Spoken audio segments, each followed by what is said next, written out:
Hi all. Let's try to understand how can we master our elevator pitch, or how can we give a strong personal introduction. Before we dive in, let's understand what is the elevator pitch.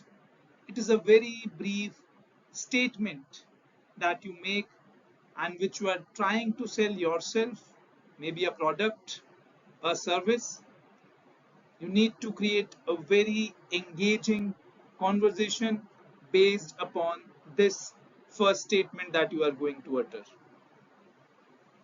And as a rule of thumb, most of the elevator pitch should last anywhere between 40 to 60 seconds. And that's the average time that we spend on an elevator actually. And it is really very, very important because your career progression may start or is just a good pitch away.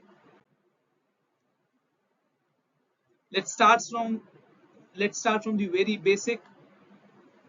Knowing your audience is very crucial, my friends. Do not be someone who has created a pitch and is delivering the same pitch again and again and again without respecting the change in audience. I cannot have a single pitch for different type of audience that I have to cater.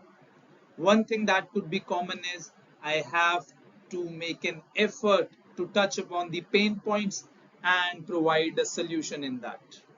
There is something known as WIFM that stands for What's in it for me.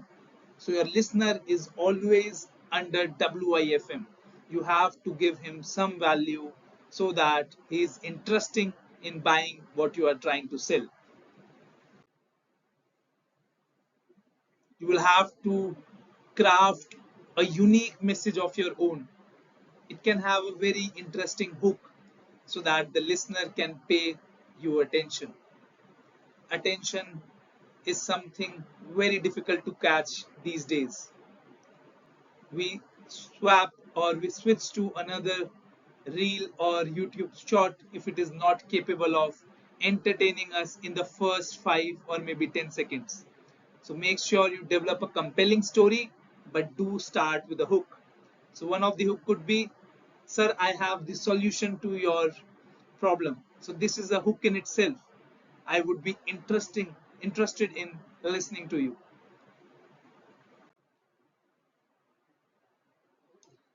Though it seems very easy to speak about oneself for a span of 40 to 60 seconds, but trust me, it requires some degree of practice. The more you practice, the more polished you look.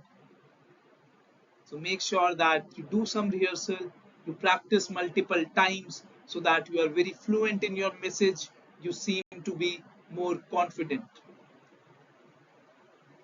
Till the time your pitch looks very natural, you should practice it again and again.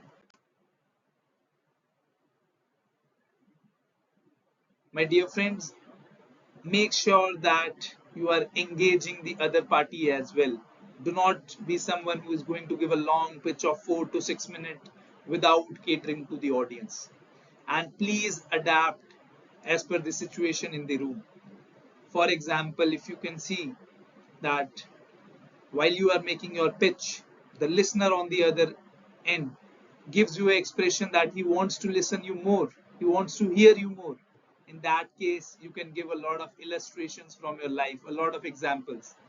But if you can gauge that the listener is in a bit of hurry, in that case, you should cut short your message. Now, you have to make it very, very flexible so that you can engage and adapt according to the requirements of the room.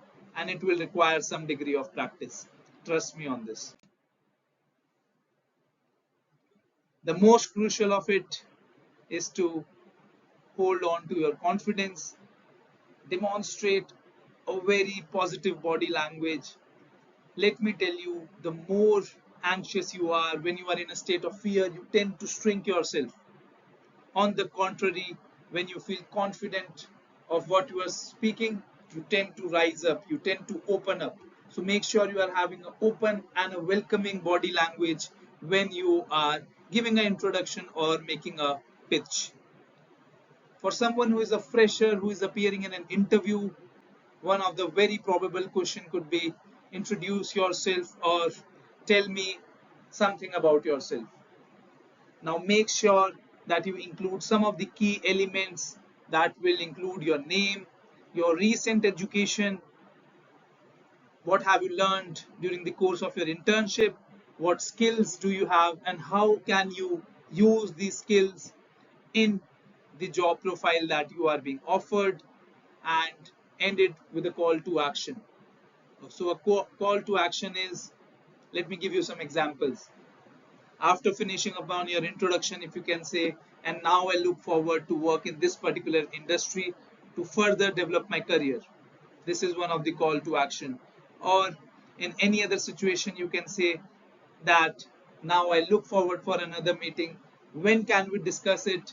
All of these are call to action. So do not complete your pitch without a call to action. I hope you will use these elements in crafting your pitch and then practicing it multiple times so that you can deliver it with the impact whenever you get a chance. Thank you so much.